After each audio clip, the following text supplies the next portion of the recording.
2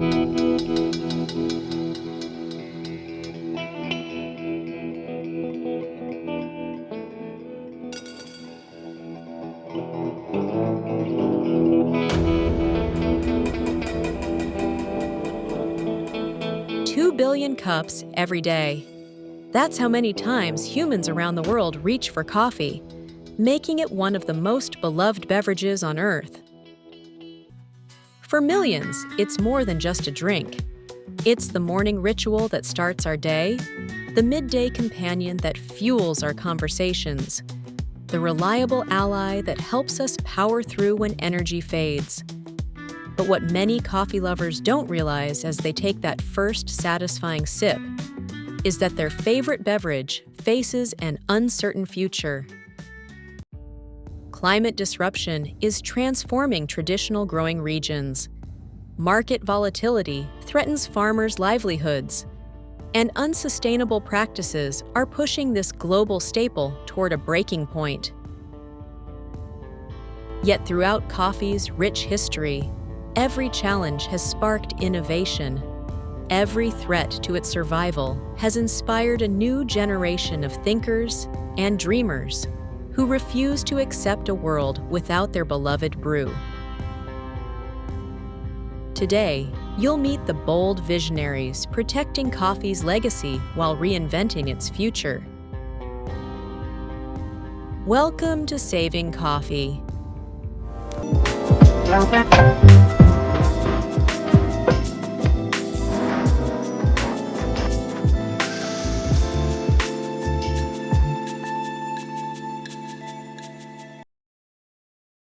In our times, coffee is a global industry, but to see where it all began, we journey back to the hills of ancient Ethiopia. Coffee's story starts with a delightful legend. Kaldi, an Ethiopian goat herd whose goats stumbled upon berries that sparked energy and joy. Curious, Kaldi tasted them himself, and thus began humanity's long romance with coffee.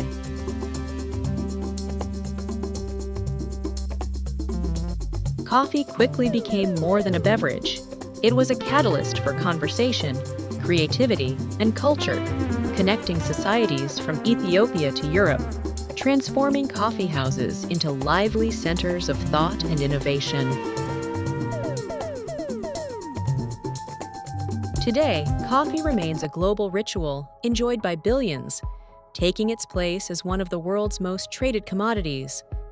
But behind the daily brew is a crop in crisis. Coffee plants are highly sensitive. They require optimum conditions to thrive.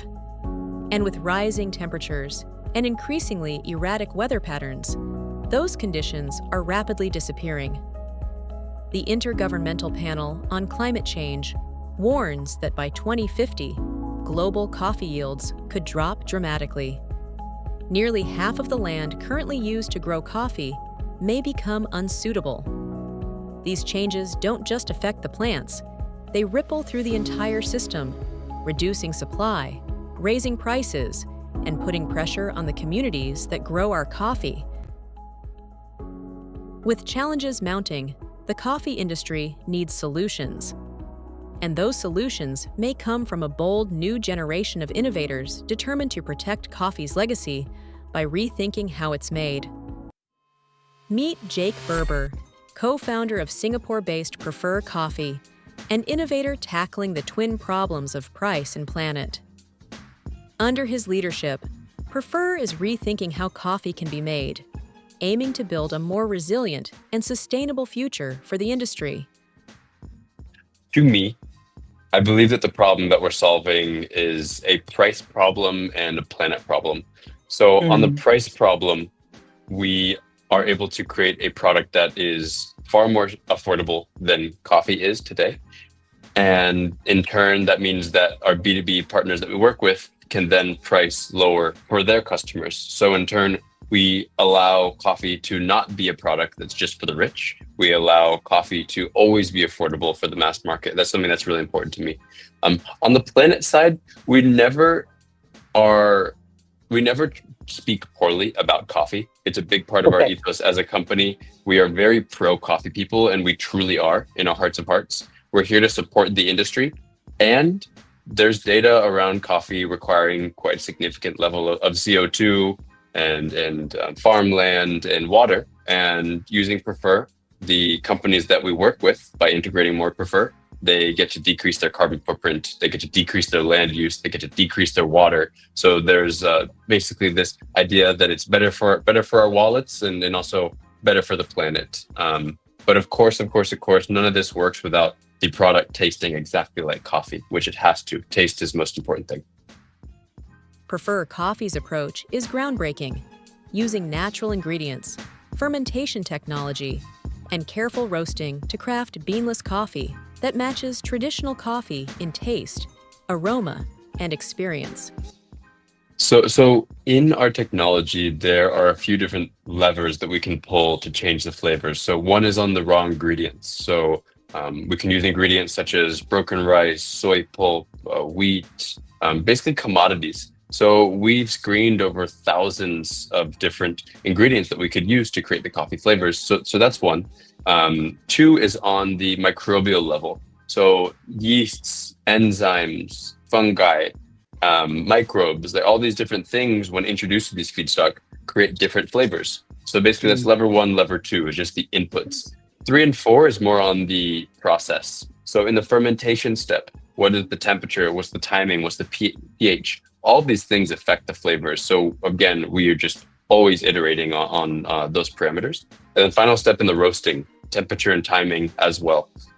Each of those two things affect the flavors. So those are sort of the 4 big levers that we pull to change the flavors around, so we can really dial in and specifically make the key aroma volatiles that are found in coffee. Prefer Bean-Free Coffee operates as a B2B company, partnering with brands and businesses. But in the early days, even as the pressure of rising prices was setting in, it didn't immediately occur to many that an alternative coffee could be part of the solution. What was very clear was that they understood the problem very well.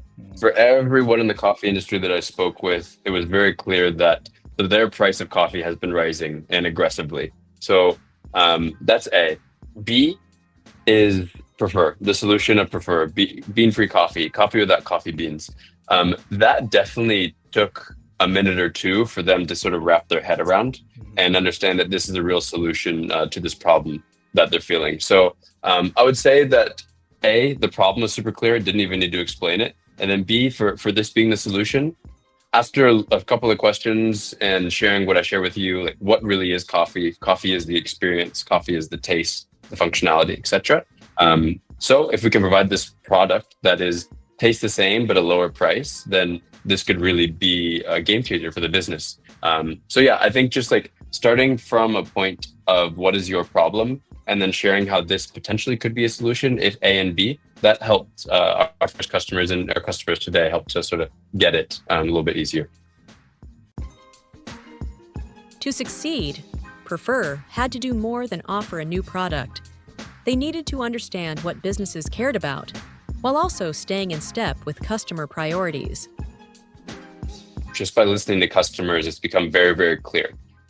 Ranked at number 1 and most important as a tie is taste and price. Most important by far. And then as a very, very, very far drop, you get to number 3, sustainability. And for me personally, sustainability is number 1. That's why I want to start the business. I'm very mission driven like that. But for our customers, it must be taste and price type number 1. And in turn, the most impact that we're going to be able to make is by selling the most amount of coffee, which is by understanding what the customers need and creating a solution for that. So we really focus on positioning around price and taste because we know that's what the customers need the most. With demand growing and interest expanding, Prefer Bean-Free Coffee is continuing to refine its offerings. After months of development, the team is ready to introduce something new. So this little birdie, we've been working on this little birdie for, probably around 6 months now of research and development. The reason for this little birdie is it allows us to scale our B2B2C business, which is into hotels, restaurant chains, catering for corporate pantries, what people will call HoReCa. The reason that we launched this is because we were not shelf stable before. We required cold chain. That was an issue. Our product only lasted 2 months. That was an issue. And we were manufacturing here in Singapore, which is more expensive. So with this little birdie here, we've been able to create a shelf stable product last 18 months. And we're manufacturing with an OEM partner here in Southeast Asia, which allows us to decrease the cost down to where these folks can afford it. So we're really excited about this. This has entirely different value propositions than our ingredient business. This is essentially a healthier for you oat latte, dairy free and low sugar. And yeah, we're scaling this out with a bunch of hotels and restaurant chains here in the coming months. The story of coffee is still being written, and it's no longer just about beans. Visionaries like Jake Berber are pioneering a future where tradition and innovation work hand in hand. A future where conventional farms and groundbreaking alternatives like bean-free coffee can coexist, ensuring that this beloved beverage stays accessible, affordable, and sustainable for generations to come.